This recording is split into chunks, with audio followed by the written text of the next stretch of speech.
And you know about the bogus letters. Everybody write them, clubs write them because they need help. Additionally, as parents found it more difficult to pay school fees, provide lunch money, and purchase school equipment, some teenagers, both male and female, opted not to continue their education.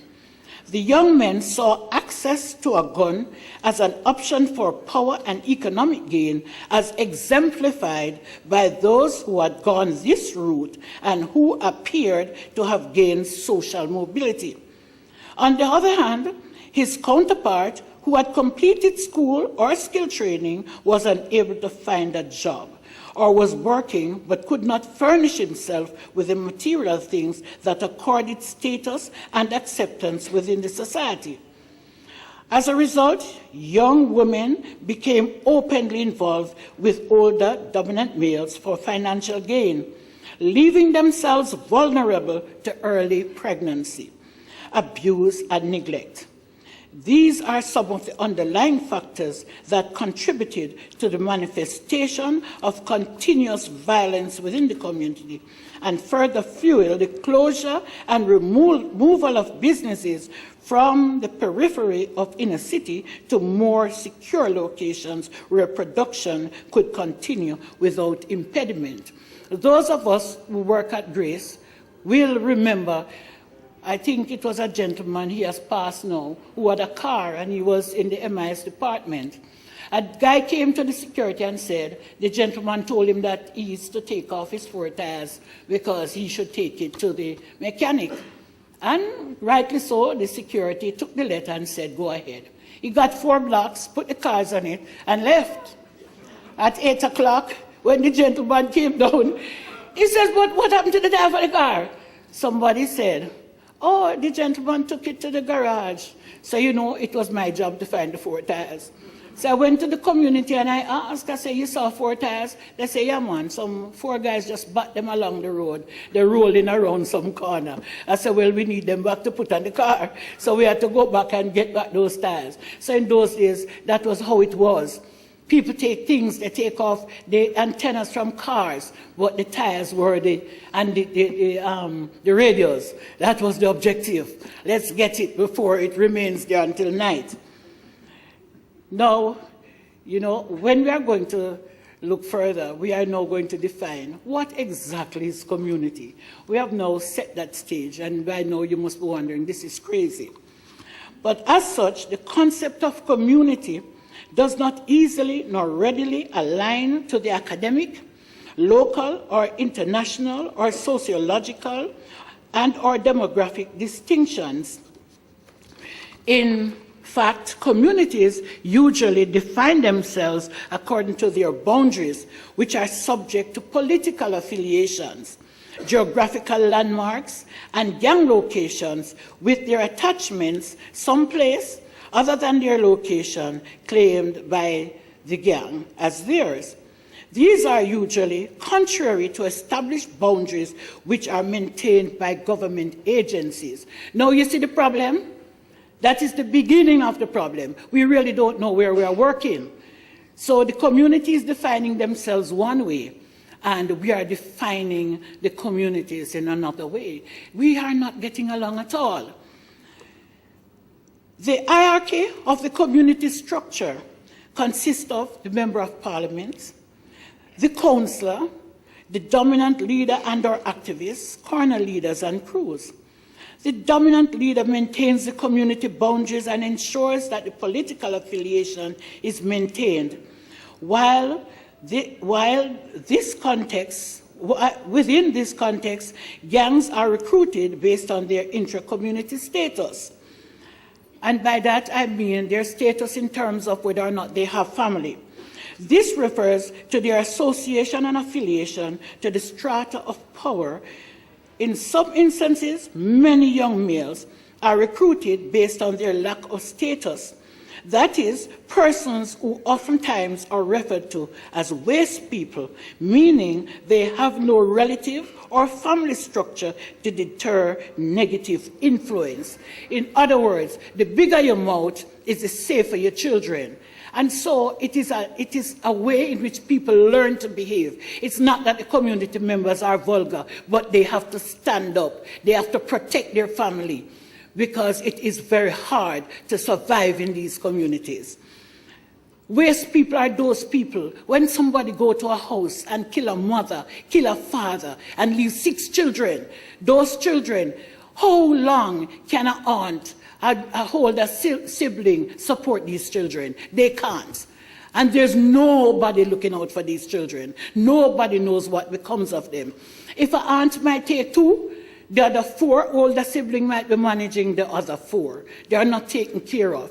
And eventually they fall into gangs or groups because they are waste people. There's nobody. You know that story that Louise Bennett says, "We lick a worm"? Says, "We lick a worm. What you do, yes, sir?" And she said, "You don't have no mother. You don't have no father." And the little worm says, "No." And she says, "Well, you don't belong here." So, if you don't belong anywhere, then you will be utilized. As a result of the gang-related activities in these kinds of communities, the types of crimes committed generally include murder, carnal abuse, rape, and robbery. Within the scope of these crimes, specifically violence against women varies in many instances.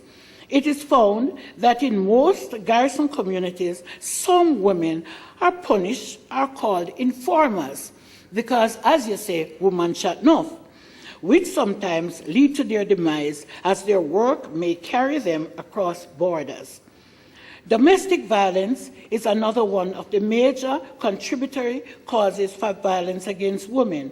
It usually occurs as a result of the male dominance in the male and female relationship, or in some instances, when the women start to become part of organizations, governance structures, start to get exposure, the men become jealous, and therefore the abuse continues.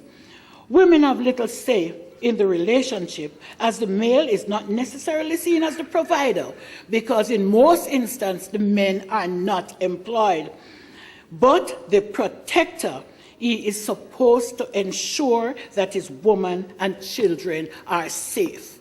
That is his major role. So when somebody say, "Why did she ask baby for this man? Him not work."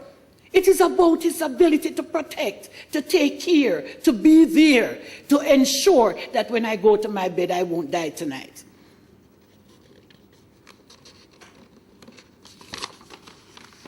Women are also beaten if there is constant rivalry over men, news carrying and telling men about their mothers.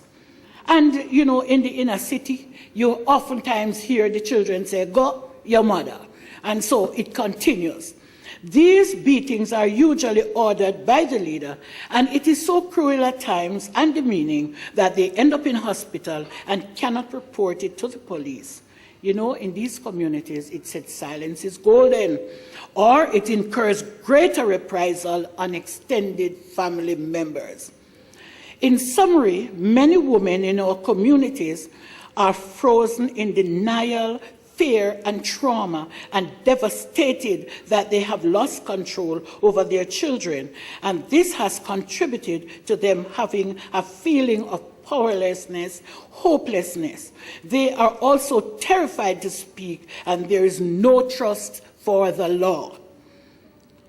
It is clear that crime, especially violent crimes, can have a profound impact on many aspects of family and community.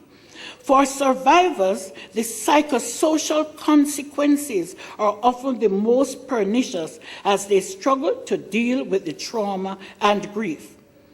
This trauma and grief is pervasive and sometimes evidenced in the mood of the community, with behavioral manifestations such as fear, anxiety, aggression, and depression being exhibited. Families are often dislocated and broken up. Some residents appear to be perpetually traumatized, dealing with one trauma after another, hardly recovering from one. In addition, violence does not only impact the emotional or physical status of the individual, but it also affects the economy of the community, education, and communication. Everything in the inner city takes on a violent approach. If you're going to eat a lunch, you're going to bounce a coffin. If you put your finger in the air, what does that mean? Talk up your talk. Make we sort it out. What it means? Salute, don't it? Sweet salute, it means celebration. But if you go like this, what it means? It is a threat and it is death, right? And it is to your demise because you are now threatening somebody, or if you point it to the person's face. So even finger movement. If you're riding a bicycle and you up off the bicycle on the back, a man might just say, boy, I'm just jump off of the back of the bicycle. Look like you're going to draw something. So that man might just reach before you, you might not live. It is as serious as that within our community.